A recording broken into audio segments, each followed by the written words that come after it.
오늘 이 시간 우리가 믿음의 사람이 버려야 할 것, 악한 말이라는 제목으로 말씀을 나누도록 하겠습니다. 사실 믿음의 사람으로 살아갈 때에 취해야 될 것도 있지만 또 버려야 될 것이 있죠. 사실은 이런 것만이 버릴 것이 아니라 많은 것들 우리가 또 내려놓아야 될 것이 있습니다. 그러나 오늘과 같은 말의 홍수 시대 속에서 우리들이 살아가면서 오늘 우리가 나눌 말씀을 통해서 우리가 어떤 말을 쓰고 있는지, 어떤 언어 습관, 생활을 갖고 있는지, 그리고 믿음을 갖고 살아갈 때 우리들이 써야 하는 말이 무엇인지를 좀 생각할 수 있었으면 좋겠습니다. 개인적으로 이 말씀을 준비하면서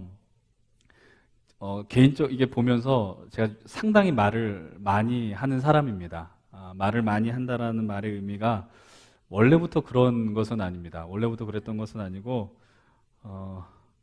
상당히 제가 내성적인 사람이었습니다. 내성적이었고 숫기가 없는 사람이었죠. 비웃는 사람들 몇 명 보여서 안 믿겠지만 그랬어요. 이게 사람 얼굴을 보는 거를 상당히 부끄러워했습니다. 이렇게 눈을 못 마주치는 거 있잖아요. 여전히 신뢰 안 하는 표정이어서 더 이상 얘기는 안 하겠지만 환경이 그렇게 만드는 거죠.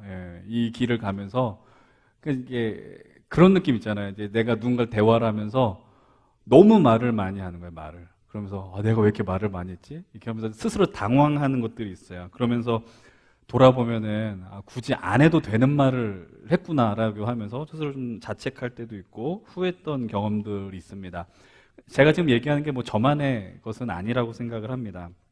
오늘 함께 믿음의 사람들이 가져야 될 언어가 무엇일지 한번 짧게나마 생각할 수 있었으면 좋겠어요. 오늘 우리가 선택한 민수기 11장의 본문은 이스라엘 백성이 출애굽한 지 약 1년의 시간이 지난 후의 상황을 묘사합니다. 우리가 출애굽한 다음에 이들이 40년의 광야 세월을 보냈다는 것을 여러분들 기억을 할 거예요. 근데 성경에서 이 40년의 세월이 어떻게 배치되었는지 제가 예전에도 한번 설명한 것 같은데 많이 생각해 본 적이 우리들이 없지 않습니까? 모세와 이스라엘 백성이 출애굽을 한 다음에 3개월 만에 시내산이라는 곳에 도달하게 됩니다. 시내산에서 그들이 경험하는 게 뭐냐면은 우리들이 너무나도 잘 알고 있는 10계명의 말씀을 받는 거죠. 그리고 10계명의 말씀을 받고 그들이 토라라고 부르는 율법의 말씀을 그 시내산에서 받게 됩니다. 그리고 그곳에서 성막의 설계도를 받게 되는 거예요. 성막이 지어지는 것들. 그것이 바로 출애굽기 19장부터 진행이 되는 겁니다. 그리고 출애굽기 나머지 내용이 다 이 시내산에서 벌어진 내용들이고요. 그리고 레위기를 보게 되면 레위기에서는 시간의 흐름이 언급이 되지 않습니다. 레위기에서 우리가 배우는 게 뭡니까? 예배에 대해서 배우잖아요. 제사에 대해서, 속죄제, 속건제 이런 것들, 예배의 의미에 대해서 선명하게 배우게 되고, 이제 그것을 넘어가게 되면 민수기의 말씀을 접하게 됩니다. 이제 민수기로 넘어가야만 이제 그들이 시내산에서 이동을 하게 되고 시간의 흐름을 발견할 수 있게 되는 겁니다. 정확하게 말씀을 드리면 출애굽기 19장부터 민수기 10장까지는요, 시내산에서 움직이질 않는 거예요. 민수기 10장에서 이르러서야 그들이 움직이기 시작합니다. 어디로 움직이냐? 하나님이 약속하신 땅, 젖과 꿀이 흐르는 가나안으로 그들이 움직이기 시작하는 것이죠. 민수기 10장 11절의 말씀입니다. 우리가 함께 앞에 있는 말씀이니까 어렵지 않게 찾을 수 있을 겁니다. 10장 11절 같이 한번 읽어봅니다. 시작. 둘째 해 둘째 달 스문 날에 구름이 증거의 성막에서 떠오르매. 여기서 의미하는 둘째 해는 2년 몇 개월이 아니죠. 만 1년 2개월째라는 의미가 되는 거예요. 쉽게 이야기하면 출애굽기 19장부터 레위기를 지나서 민수기까지 거의 3, 40장 성경이 훅 넘어갔어요. 50장이나 넘는 엄청난 분량의 성경이 넘어갔지만 그 50장의 내용의 시간의 흐름은 약 1년도 채 되지 않았다라는 것을 우리는 발견할 수 있습니다. 그렇다면 이 광야 40년의 세월이 어디서 다 흘러가느냐? 민수기 후반부에서 그 40년의 세월이 다 흘러가게 되는 것이죠. 이제 그들이 도달해야 되는 곳이 어디냐? 바로 하나님이 약속하신 가나안 땅 바로 밑에 있는 가데스 바네아라는 곳입니다. 제가 오늘 지도를 준비해드리진 않았지만 쉽게 말씀을 드리면 그들이 이제 목전에 하나님이 약속하신 그 땅 앞에 이제 위치하게 되어 간다라는 것이죠.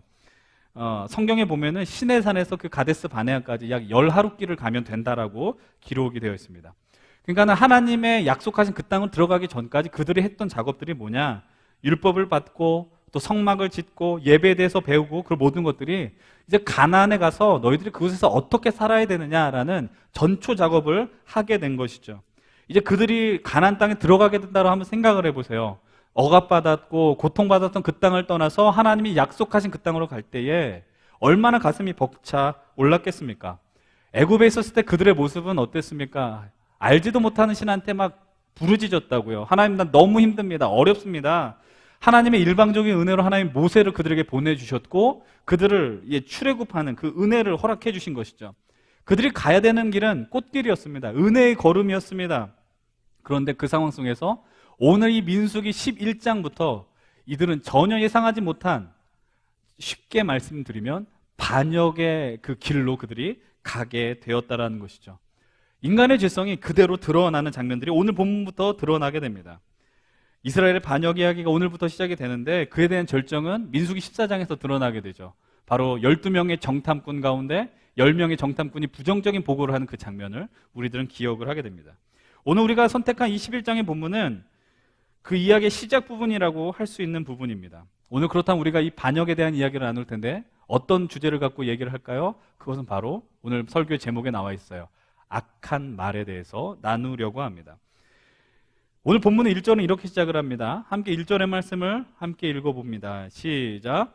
여호와께서 들으시기에 백성이 악한 말로 원망하매 여호와께서 들으시고 진노하사 여호와의 불을 그들 중에 붙여서 진영 끝을 사르게 하시매.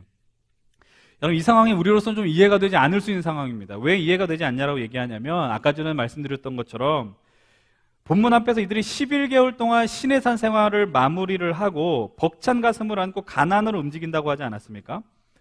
근데 그때의 상황이 어떤 상황일까요? 그때 모세가 자기 장인에게, 호밥에게 이 여정에 함께 동참하십시다라고 요청하면서 나눈 이야기가 10장 후반부 29절에 이렇게 나와 있습니다. 10장 29절 후반부에 보면 뭐라고 이야기하고 있어요?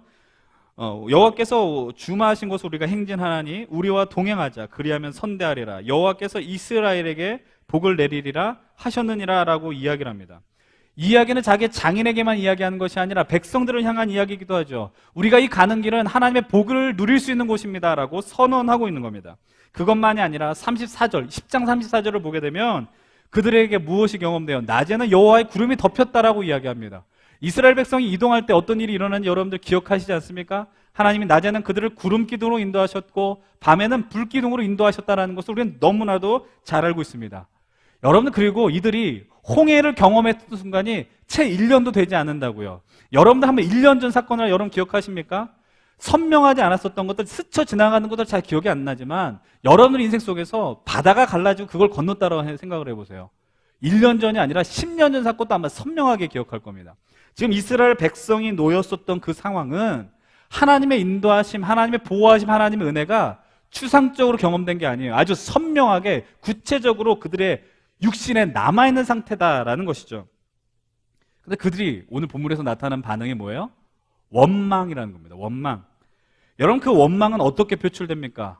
악한 말로, 악한 언어로 표출이 되었습니다.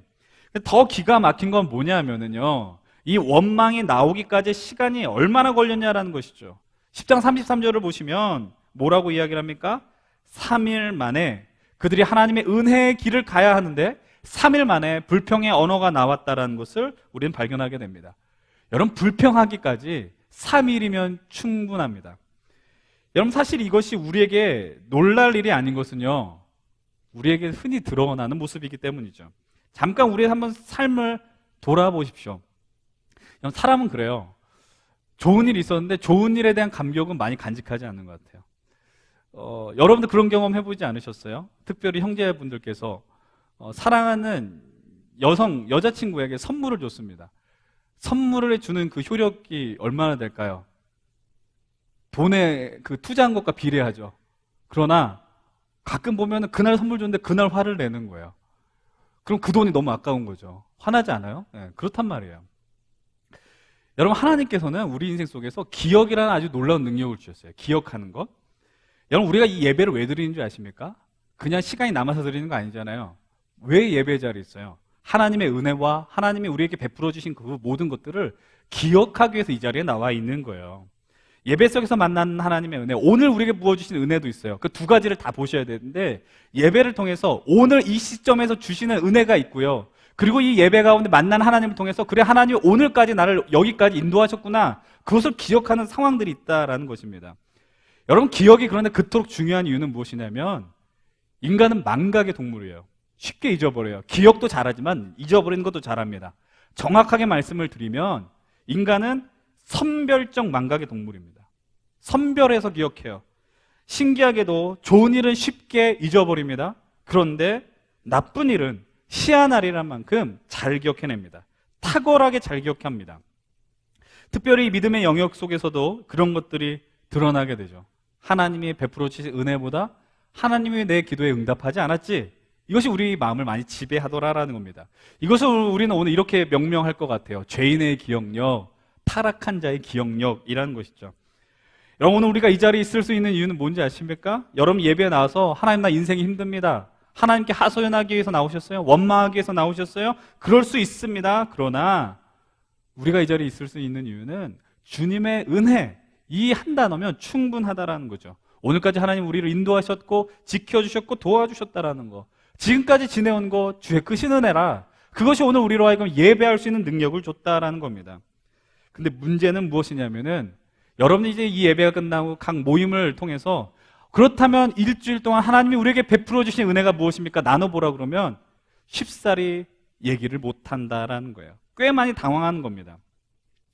우리가 이 믿음의 여정 속에서 중요한 것은 뭐냐? 그분의 은혜를 기억하는 것이죠. 무엇을 주실까? 그것만 바라보면서 나가는 것이 믿음이 아니라 그분이 내게 주신 것이 무엇인지 기억하는 것, 이 믿음의 길 속에서 상당히 놀라운 은혜를 맛본 통로가 된다라는 겁니다. 그런데 반대로요, 이 은혜를 기억하지 못하게 되면 참 우리에게 불행한 일이 일어나는 거예요. 은혜를 기억하지 못하면 쉽게 불순종의 길로 나가게 되는 겁니다. 성경은 인간의 죄악에 대해서 아주 상당히 많이 다루죠. 연약함에 대해서 상당히 많이 다루고, 오늘 우리가 선정한 사실 이 말에 대해서는 많이 언급하진 않아요. 뭐 살인이라든지 우상숭배라든지 그런 거에 비하면 오늘 이 말에 대한 거는 어떻게 보면 적은 부분에 지나지 않을지 모릅니다. 그리고 우리 흔히 이렇게 생각합니다. 살다 보면 불평불만 할 수 있지라는 거예요. 내가 크게 내뱉는 말이 아니라 내가 이 말 한다고 누군가에게 피해를 주느냐, 그런 생각을 할 수 있다라는 거예요. 하나님의 사람으로서 뭐 그런 생각을 왜 못하느냐라는 겁니다. 근데 오늘 우리 본문을 보게 되면 하나님이 이 사안을 그냥 가볍게 보시지 않았다라는 것을 발견할 수 있어요. 다시 한번 1절을 보시면 반복되는 표현이 있습니다. 그것이 무엇이냐? 하나님 그들이 악한 말을 원망했을 때 뭐 하셨다? 하나님의 움직임이 뭐라고 이야기합니까? 들으셨다라고 표현합니다. 하나님 들으셨대요. 하나님에 대한 여러 묘사가 있습니다. 하나님의 하시는 일에 대한 표현들이 있는데 우리들이 간과해서는 안 되는 게 있습니다. 그것이 뭐냐면 하나님은 들으시는 하나님이라는 겁니다. 여러분, 우리가 왜 기도해요? 하나님이 우리의 말을 듣는다는 것을 믿기 때문에 기도하지 않습니까? 하나님이 들으시는 하나님이 아니라면 여러분도 기도를 할 필요가 없어요. 만약에 여러분 하나님이 듣는 하나님이 아닌데 기도한다면 우리는 그냥 주술적인 어떤 주문을 외우는 것, 그런 거 외에는 뭐 어떤 큰 의미가 없다라는 사실입니다. 근데 문제는 무엇이냐면 오늘 말씀을 보면 하나님이 듣는 것에서 끝내는 것이 아니라 이들의 악한 말에 진노하셨다라는 것이죠. 오늘 본문 초반에 보면 이들이 악한 말을 던진 이 원인에 대해서는, 이유에 대해서는 제시가 되지 않습니다. 그래서 왜 악한 말을 했는지 우리들은 알 길이 없다라는 것이죠.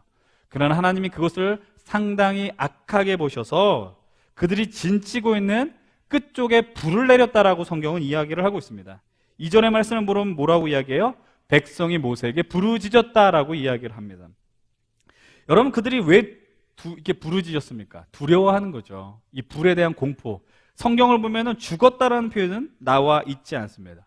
이걸 보면서 이거 하나님이 이 악한 언어에 대해서 경고하셨구나, 사인을 보내주셨구나, 이것을 발견하게 됩니다. 근데 이 사인을 받았으면은 알아들어야 하는데 문제는 뭐냐면 이 11장의 내용, 이 1절로부터 3절의 내용은 아무것도 아니라는 거예요. 여러분, 이제 이 민수기 후반부를 보면 볼수록 인간의 반역 그리고 악함의 정말 특별한 이 시리즈가 연결되는 것을 우리는 발견할 수 있게 됩니다. 그것이 바로 4절 이후부터 바로 등장하는 것이죠. 11장 전체를 지배하는 것이 바로 기브롯 핫다와의 사건입니다. 본문 35절에 보면 그 지명을 기브롯 핫다와라고 이야기를 하는데 그 지명의 이름의 뜻이 무엇입니까? 탐욕의 무덤이라는 거예요. 다시 말하면 이들의 원망과 악한 말의 그 근본적 원인은 탐욕에서 비롯되었다는 것을 우리는 발견하게 됩니다. 오늘 본문 4절에서도 그 부분에 대해서 아주 선명하게 표현해 주고 있어요. 4절의 말씀을 한번 같이 읽어봅니다. 4절 시작. 그들 중에 섞여 사는 다른 인종들이 탐욕을 품음에 이스라엘 자손도 다시 울며 이르되 누가 우리에게 고기를 주어 먹게 하랴. 이 본문에서 우리가 흔히 접하기 어려운 표현을 만나게 되는데 그것은 섞여 사는 다른 인종이라는 겁니다. 섞여 사는 다른 인종. 이것을 문자 그대로 해석을 하면은 유대인이 아닌 사람들이라고 해석할 수 있을지 모릅니다. 출애굽 당시에 유대인들만 출애굽한 것이 아닙니다.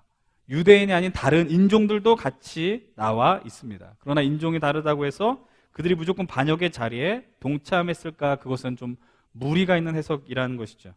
원래 처음부터 이스라엘 공동체는요, 정통 유대인이 아닐지라도 그들이 할례를 받고 율법을 따르겠다라고 결단하면 누구나 그 공동체에 들어올 수 있었어요. 개방적인 공동체였다라는 거예요. 그렇기 때문에 인종이 다르다고 그들이 반역의 주범이다라고 단정 지을 수는 없습니다. 그런데 이후에 나오는 그 내용들을 보게 되면 다른 인종들이 아니라 유대인들이, 이스라엘 백성들이 실제로 그 반역의 중심이 되는 것을 보게 되는 것이죠. 오늘 우리가 관심을 가져야 되는 것은 그럼 이 탐욕의 표출이 어떻게 되느냐라는 것에 대해서 관심을 가질 필요가 있습니다. 다시 한번 말씀을 드리지만 1절부터 우리가 악한 그 말의 내용이 나오지 않았어요. 원인도 나오지 않았고요. 그러나 4절부터 6절까지의 말씀을 통해서 우리가 악한 말의 형태와 그리고 내용, 그리고 그것이 주는 영향력까지도 발견하게 됩니다. 이들의 모습을 보면은 요즘 이런 단어가 있습니다. 불편러라고 이야기를 합니다. 뭐든지 다 불편해서 이렇게 투정하는 사람을 이야기를 하는데 우리는 이스라엘 백성을 불평러라고 이야기할 수 있을 것 같아요.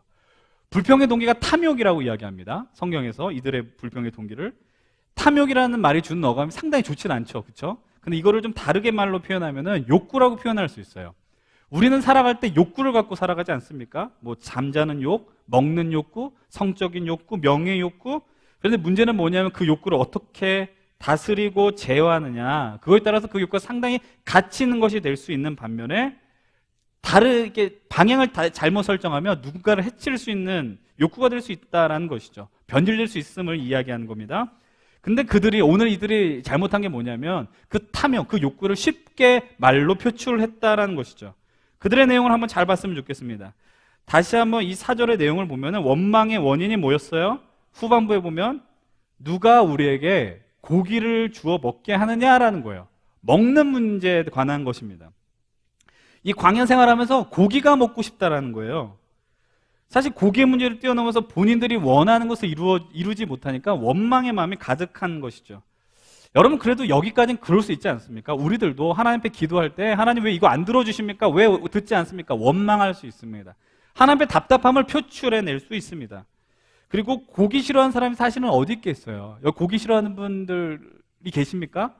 채식주의자가 아닌 이상 고기 주면은 되게 너무 좋아하거든요. 눈이 맑아지는 거예요. 여러분들의 눈이 지금 다 퀭한데. 그런데 광야 생활한 이들의 형편을 보면은 그래 고기 먹어야 돼 이렇게 이해할 수 있단 말이에요. 근데 문제는 뭐냐면 5절 말씀입니다. 뒷부분이에요. 5절 말씀 한번 같이 읽어봅니다. 5절 시작. 우리가 애굽에 있을 때에는 값없이 생선과 오이와 참외와 부추와 파와 마늘들을 먹은 것이 생각나거늘. 우리가 어디에 있었을 때? 애굽에 있었을 때 값없이라고 이야기해요. 생선과 오이와 아주 고급 채소를 먹었다. 이들이 정말 그랬을까? 이렇게 다양한 야채와 생육류를 먹고 공짜로 먹고 애굽에서 살았었다면 그들이 그 애굽에서 하나님 우리를 건져달라고 외쳤을까요? 외칠 이유가 하등없어요. 그냥 애굽에서 편히 맛있게 먹고 살면 됩니다. 이것을 우리는 뭐라고 이야기할 수 있습니까? 왜곡된 기억이라고 이야기할 수 있어요. 그리고 자의에 따른 선택적 기억인 것이고 더 명확하게 이야기하면 거짓 여론을 선동한 것입니다. 그들은 그것을 그렇게 자유롭게 여유롭게 음식을 취한 적이 없었습니다. 박해를 당했고요. 인간적인 대우를 받지 못했습니다. 그래서 하나님 앞에 부르짖었습니다. 그리고 그들이 주님의 은혜로 출애굽을 경험했습니다. 근데 그 사실에 대한 이런 방구 어떠한 이야기 없이 정확하게 말하면 있지도 않았던 일을 가지고 사람들한테 이야기를 하는 것이죠. 그리고 그 내용대로 회상하는 겁니다. 그리고 6절에 뭐라고 이야기합니까? 자기의 마음을 드러내는 거예요. 6절의 말씀 같이 읽어볼게요. 시작. 이제는 우리의 기력이 다하여 이 만나 외에는 보이는 것이 아무것도 없도다 하니. 예. 이들의 광야 생활, 정확하게 말하면 1년 한 2, 3개월의 시간이었는데요. 지쳤어요. 근데 여러분, 광야는 지칠 수밖에 없는 거예요. 광야는 어떤 곳입니까? 어떤 소산물을 거둘 수 있는 곳이 아닙니다. 농작물을 키울 수 있는 곳이 아닙니다. 광야의 생활은 계속해서 이동해야 하기 때문에 한 곳에 진득히 머무르면서 수확물을 얻을 수 없다라는 거예요. 자생적으로 자신의 능력으로 얻을 수 없는 그곳에서, 그렇기 때문에 다시 말씀을 드리면 어떤 외부에 의한 공급이 있지 않으면 굶어 죽기 딱 좋은 곳이 광야라는 겁니다. 그들이 배고픔 속에 있을 때 하나님이 그들에게 베풀어 주신 은혜가 무엇입니까? 만나라는 하늘에서 내려오는 양식이었습니다. 예수께서는 자신을 만나에 비유하면서 뭐라고 이야기해요? 나는 생명의 떡이다라고 이야기합니다. 여러분, 이 만나는 하나님의 은혜를 드러내는 아주 구원적인 대표적인 사건입니다. 만나 사건은 아무것도 우리가 살 수 없는 그 현실 속에서 하나님이 그들을 생존케 하는 은혜의 통로였다라는 것이죠. 근데 이들이 지금 이 만나를 어떻게 기억합니까? 하나님의 은혜로 기억하지 않습니다. 그리고 이 만나가 지겹다라고 이야기를 하는 거예요. 만나를 보면서 하나님, 우리를 먹이시는 하나님이야 라고 이야기하지 않습니다. 그저 그것은 지겨운 일상의 반복이라고 이야기합니다. 지겨운 양식으로 간주한 것이죠. 우리가 이 예배를 매주 드리지 않습니까? 매주 예배 드리고 때로는 동일한 말씀들이 선포가 될 때가 있습니다. 상당히 위험한 것은 무엇이냐? 하나님이 베풀어 주신 그 은혜가 지겹게 다가올 때가 있어요. 또 그 얘기, 또 그 말, 선포되어진 그 말씀 앞에서 가장 중요한 예수 그리스도의 십자가와 복음, 그것이 우리를 죽음에서 살렸다라는 얘기, 그러나 우리는 또 그 얘기. 그렇게 될 때 우리의 신앙적인 어떤 이 영적인 길에는 상당한 위험이 있다는 것을 우리는 느끼셔야 하는 것이죠. 그렇다면 이들의 이 악한 말의 문제점을 다시 한번 지적해 보십시다. 이 악한 말에는 가장 큰 문제는 뭔지 아십니까? 이건 누구나 공감할 겁니다. 불평에는요, 전염성이 있어요. 너무 위험한 거예요. 불평에는 전염성이 있습니다. 다시 4절을 보시면 그들 중에 섞여 사는 인종이 탐욕을 품었습니다. 근데 누가 울어요? 섞여 사는 인종이 울지 않습니다. 이스라엘 백성들이 울게 됩니다. 이뿐이 아니죠. 여러분들, 이들을 아주 흔들림 없이 이끌어가야 된 모세, 하나님의 약속 위에서 이 공동체를 이끌어가는 모세까지도 흔들리기 시작합니다. 그래서 이후에 나오는 11절 이후에 모세가 하나님 앞에 간구할 때 모세도 역시 하나님 앞에서 불평을 하게 이릅니다. 여러분, 불평은요, 사람을 흔들어요. 그런데 한 개인을 흔드는 것을 그치는 것이 아니라 공동체를 흔들어 버립니다. 매년 제가 연초가 되고 새롭게 리더들이 바뀌게 되면은 리더들에게, 목자들에게 동일한 이야기를 하는 게 있습니다. 빠지지 않는 이야기가 있습니다. 그것이 무엇이냐? 리더들이 해야 될 것은 무엇이냐? 생명을 살리는 언어를 던지라라는 것이죠. 그리고 두 번째로는 언어에 대한 이야기인데 물꼬를 바꾸는 그런 언어를 사용하십시오라는 이야기를 합니다. 왜 그런 말을 합니까? 리더가 됐든 목자가 됐든 구역장이 됐든 부모가 됐든 영향력이 있어요. 누군가에게 영향을 끼칠 수 있는 사람이라고요. 이거를 누구에게 제한될 필요 없어요. 우리는 다 영향력이 있는 사람들이니까. 그 영향이 근데 어디서 비롯되냐면은 말에 의해서 비롯이 됩니다. 여러분, 그럼 말은 어디로부터 나와요? 생각으로부터 나오게 됩니다. 여러분, 물론 바른 생각, 좋은 생각한다고, 좋은 말 한다고 좋은 사람일 수는 없습니다. 그러나 그럼에도 불구하고 누군가를 이끌어간 자리 있다면 그 사람의 말은 사람 살리는 말이 돼야 되죠. 누군가를 해치고 무너뜨리는 말이 되어서는 안 된다는 겁니다. 그리고 두 번째로 이야기했던 물꼬를 트는 언어를 쓰십시오라는 말의 의미는 뭐냐? 어떤 상황이 이루어질 때요, 쉽게 예를 들면 교회에서 어떤 사역을 할 때 그냥 교회에 대해서 이제 제안을 해서 늘 발생되는 건 뭐냐면 반대 의견이 있습니다. 반대 의견까지는 괜찮은데 부정적인 것이죠. 왜 그거 해? 라는 거예요. 그거 해서 뭐해? 라는 겁니다. 여러분, 그 방향과 반대되는 좀 안 좋은 시선으로 바라보는 것은 언제든지 발생이 됩니다. 그것은 감수해야 하는 것이죠. 근데 그때 영향력 있는 그 리더들이 해야 되는 역할은 뭐냐? 그런 말을 하는 사람들하고 맞장구를 쳐서는 안 되죠. 맞장구를 치는 게 아니라, 그렇죠, 그들의 말은 들어줘야 됩니다. 아, 그래, 그렇게 생각할 수 있어. 아, 참, 그럴 수도 있겠구나라고 하지만 그 방향에 따라서 그것을 잘 설명할 수 있는 사람이 되어야 한다는 것이죠. 근데 문제는 뭐냐면 그런 사람들이 그런 역할을 하지 않고 부채질 역할을 하는 거예요. 야, 너도 그렇게 생각했냐? 나도 그렇게 생각했는데, 아, 이거 왜 하는지 모르겠어. 목사님 머리엔 뭐가 들은지 모르겠어. 아, 그러면 안 돼요. 예. 불평과 악한 말에는 상당히 전염성의 그 능력의 말이 있습니다. 야고보서 3장 5절 6절의 말씀을 보면 뭐라고 이야기해요? 혀를 불에 비유하는 말씀이 나와요. 작은 불이 많은 나무를 태우는 것처럼 이 작은 혀가 많은 생명을 해친다라는 이야기를 하지 않습니까? 정말로 신기한 것은 사람들은요, 좋은 것에 반응하지 않아요. 좋은 말에 응답하지 않아요. 근데 나쁜 것에는 신기할 정도로 열광하고 반응하고, 그래서 우리가 흔히 얘기하는 게 뭐예요? 뒷담화라고 이야기하지 않습니까? 그래서 농담같이 하는 말이 뭐예요? 사람들과 같이 있을 때 화장실도 함부로 가지 말라는 거예요. 화장실 갈 때 어떤 일이 벌어질지 모르는 거예요. 그런 건 상당히 재밌기 때문이죠. 여러분, 근데 이게 단순히 신앙 공동체에서만 국한해서 얘기하는 거 아닙니다. 여러분들이 어떤 위치에서 리더의 역할을 감당한다면, 영향력이 있다면 여러분들이 처한 그 자리를 쉽게 손가락질하거나 비난의 언어를 던지지 마십시오. 타인을 향한 표현이 아니라 나를 무너뜨리는 행위입니다. 그리고 공동체를 무너뜨리는 것이죠. 제가 이전에 섬겼던 교회에서 경험한 일입니다. 공동체에 중요한 역할을 했던 형제가 있었습니다. 그 친구와 함께 공동체를 이끌어가면서 그 사람의 역할은 너무나도 중요했습니다. 그리고 목회자인 저에게도 엄청난 의지가 되었던 사람입니다. 근데 문제는 무엇이냐면 그 형제에게 주변 친구들이 이런저런 이야기들을 쏟아내는 것이죠. 그 이야기를 던질 때 격려하는 말이었으면 얼마나 좋았을까요? 수고한다, 너무 애썼다라는 말, 얼마나 그런 언어였으면 얼마나 좋겠습니까? 그런데 던지는 말이 무엇이냐? 왜 너는 그거밖에 못하느냐라는 거예요. 왜 이거밖에 못하느냐? 왜 우리는 이것뿐이 못하느냐? 옛날에 이러지 않았는데 왜 오늘은 이러느냐라는 이야기를 던지는 것입니다. 그런 이야기를 하는 걸 보면서 그 친구가 힘겨워하는 모습을 봤습니다. 그때 제가 제일 먼저 들었던 감정이 무엇이냐? 너무 많이 화가 났습니다. 왜냐하면은 그 말을 하는 사람들이 그 형제보다 더 열심을 갖고, 그리고 더 성실하게, 그리고 그 일을 더 잘 해낼 수 있는 사람들이 아니었기 때문이죠. 그 사람들 그 역할의 자리에 갖다 놓는다고 해서 그 사람들이 잘할 수 있느냐? 절대로 그럴 수 있는 사람들이 아닙니다. 근데 사람들은 쉽게 던집니다. 내 일이 아니라고 이야기하는 거죠. 두 번째로, 그런 악한 말로 인하여서 그 친구가 흔들리는 것이 너무나도 안타까웠습니다. 어떻게 보면 당연한 거 아니겠어요? 오늘 보십시오. 모세도 흔들렸습니다. 여러분, 그 친구를 바로 세우기 위해서 얼마나 많이 격려했는지 모릅니다. 그 친구를 세우기 위해서 넌 정말 잘하고 있고 네가 이 공동체에 얼마나 귀한 역할을 감당하는지 몰라. 계속해서 격려하고 응원해주고 기도했는지 모릅니다. 그때 제가 다시 한번 결단한 것이 있습니다. 제가 목회자니까 당연히 이런 얘기하는 것이다 이렇게 생각할지 모르겠지만, 당연히 교회 중심을 생각하는지 모르겠지만, 지도자로서 사람을 살리는 말을 해야 된다라는 것이죠.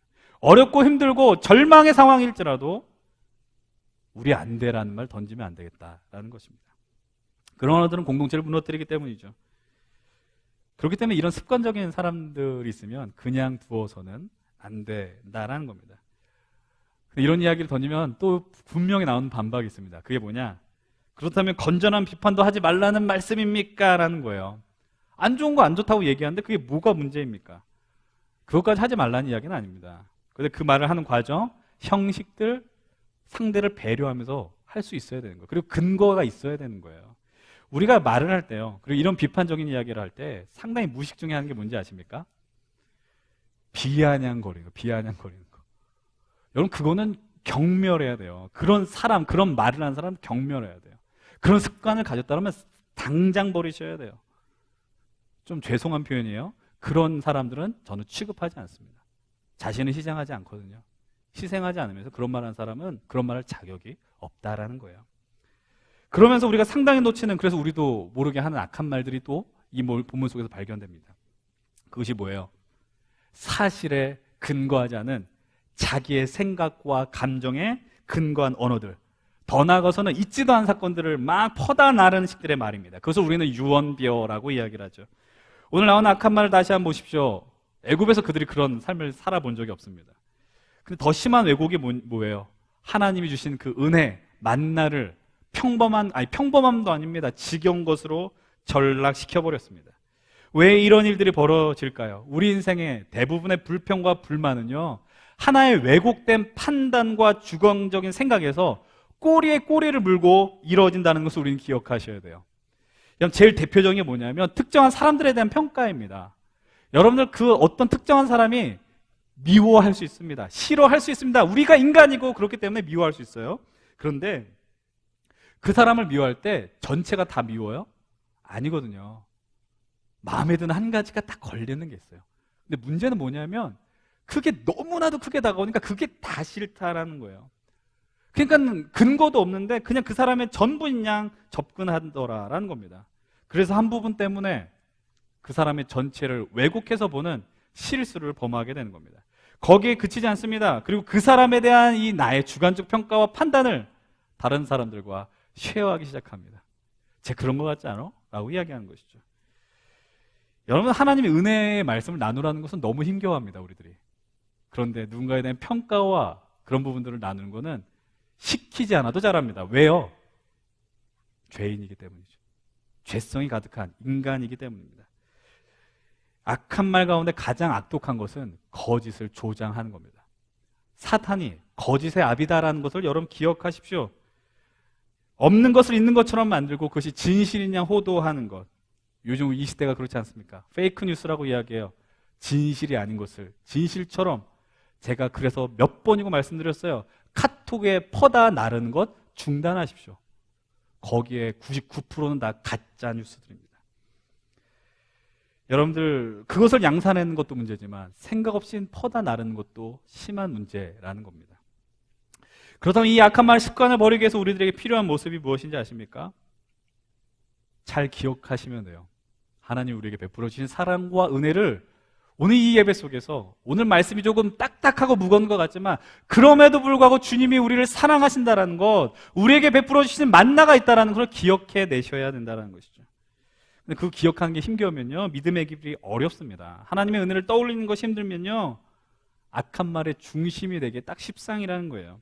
오늘 우리가 기억해야 되는 하나님의 은혜와 사랑을 원망거리로 만들지 마십시오. 광야에서 도저히 스스로 살아갈 수 없는 그들에게 허락하신 만나를 지겨운 것으로, 평범한 것으로 만들어내지 마십시오.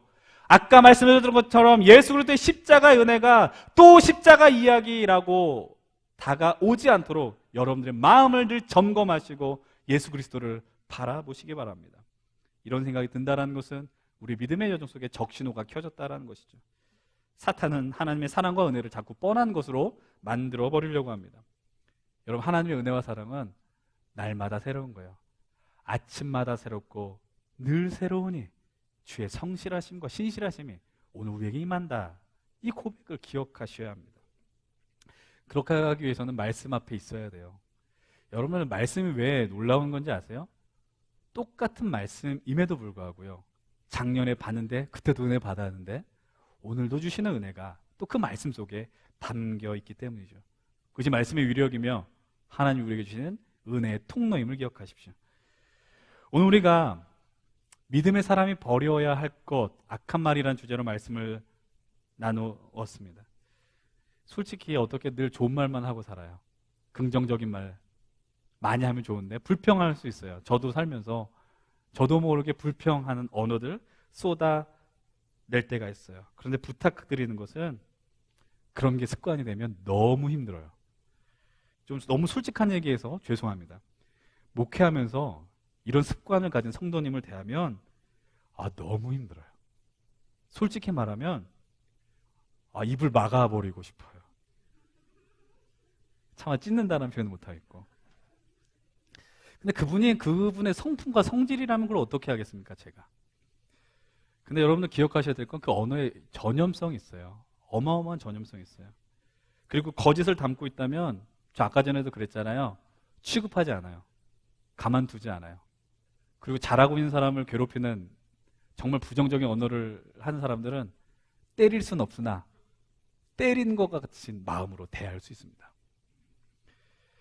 여러분, 분명하게 말씀드립니다. 그런 말에 지배에 당하는 인생은요, 자신의 인생이 가장 힘겹게 되는 것을 경험하게 되는 거예요.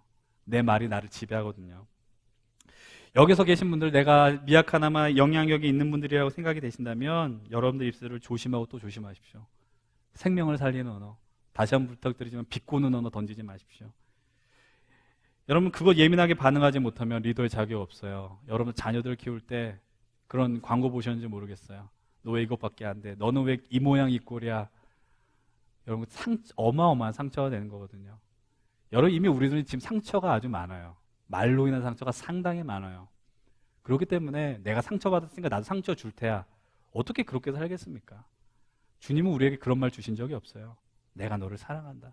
내가 너를 그 암흑 속에서 건져줬다. 이것이 하나님의 은혜의 말씀이고 언어다라는 겁니다. 여러분들 기억하십시오. 여러분들의 리더가 부정적인 말에 달인입니까? 그럼 과감하게 얘기하십시오. 그렇게 하지 마시라고. 당신의 말 때문에 내가 힘들다라고. 그리고 만약에 계속해서 그런 사람이 있으면 거리를 두세요. 거리를 두세요. 왜요? 내가 망가질 수 있기 때문이죠. 그리고 공동체에 어려움이 될 수 있는 말들이 나오게 될 때 견고하게 하는 역할, 그 말을 견고하게 하는 역할을 하지 마세요. 그걸 통해 우리가 누릴 수 있는 유익은 하나도 없습니다. 그리고 마지막으로 어떤 특정한 상황과 사람에 대해서 이야기가 나올 때 알지도 못하면 이야기하지 마십시오. 여러분, 우리가 양쪽 얘기 다 들어보라는 얘기 들어보셨죠? 양쪽 이야기 다 들어보셔야 돼요. 그렇기 때문에 여러분들은 쉽게 누군가를 재단하고 판단한 것 유보하십시오. 한쪽의 이야기를 듣고 판단하면 역시 손해는 자신이 봐요. 참 어려운 얘기예요. 교회에서 이런 얘기하면은 오늘 마치 주제가 그런 것 같아요. 요즘 시대로 따지면 언론 통제하려고 하십니까? 이럴 수 있거든요. 분명한 것은요, 불명이 많으면 기쁨이 사라져요. 여러분, 예수님 왜 믿었습니까? 기쁘려고 믿는 거 아니에요? 근데 불평이 지배하면 그 기쁨이 사라지게 된다는 것이죠. 하나님을 믿는 믿음 안에서 불편을 생산하고 불평에 귀를 기울이지 마십시오. 왜 내 기쁨을 제한해요? 억울한 거죠. 거절하십시오. 마지막으로 여러분들이 부탁드리는 것은 왜 불평해요? 오늘 내 현실이 마음에 안 들거든요. 내일이 안 보이니까 스스로 자책하는 거야. 나는 너무나도 보잘것없는 인생이야. 나 왜 이것뿐이 안 돼라고 자책하지 않습니까? 근데 그것 때문에 내 현실을 쉽게 단정 짓지 않기를 바랍니다. 늘 좋아 보이지 않아요. 내일도 안 좋을지 몰라요.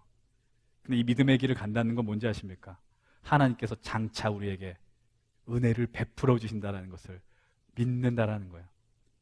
그걸 존 파이퍼는 장래의 은혜라고 표현했어요. 오늘 우리가 사망의 음침한 골짜기를 다닐지라도 해를 두려워하지 않는 것은 주의 지팡이와 막대기가 나를 안위하시기 때문입니다. 오늘 이 자리가 절망 가운데 있는 자리일지라도 불평으로 그것을 승화하지 마십시오. 오늘 우리에게 가장 선하고 좋은 것을 베풀어 주실 그 하나님의 은혜와 사랑을 기대하면서 오늘 이 믿음의 길을 담대히 걸어 나가십시오. 그리고 믿음의 언어를 가지고 선포하며 나아가십시오. 긍정의 힘을 믿는 것이 아니라 주님이 계시기 때문에 우리는 긍정의 힘을 갖고 살아갈 수 있는 겁니다. 여러분들 때문에 많은 사람들이 행복했으면 좋겠어요. 말을 좋게 쓰면요, 사람들이 몰려요. 그런 인생을 살아가십시다. 생명을 살리고 물꼬를 바꾸며 하나님의 기쁨의 언어에 전달되는 그 통로가 되시는 우리 귀한 우리 청년 여러분들과 우리 성도님들 되길 주의 이름으로 간절히 축원드립니다.